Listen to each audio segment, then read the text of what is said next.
આજે આપણે જાણીશું એક એવું મંદિર કે જેમની સ્થાપના ભગવાન શ્રી કૃષ્ણએ કરી હતી, એ ગોપનાથ મહાદેવ મંદિર વિશે। જામનગર જિલ્લાના જામજોધપુર તાલુકાના ઝીણાવારી ગામ પાસે આવેલ ગોપનાથ મહાદેવ મંદિર ખૂબ જ પ્રાચીન છે। આ મંદિરની સ્થાપના 5000 વર્ષ પહેલા થઈ હતી।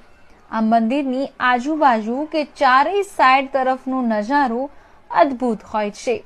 વિશાળ પવનચક્કી તમારી પાસે જ હોય તેવો ભાસ તમને થાય છે। ફોટોગ્રાફીના શોખીનો માટે તો આ જગ્યા સ્વર્ગ જેવી છે।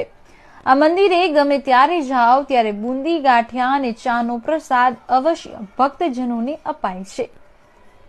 ગોપનાથ મહાદેવ મંદિર વિશે પણ ઘણી લોકવાયકા સાંભળવામાં આવે છે। શ્રીમદ ભગવતજીના 10મા સ્કંદ ઉત્તરાર્ધ 59મા અધ્યાયમાં આ મંદિરની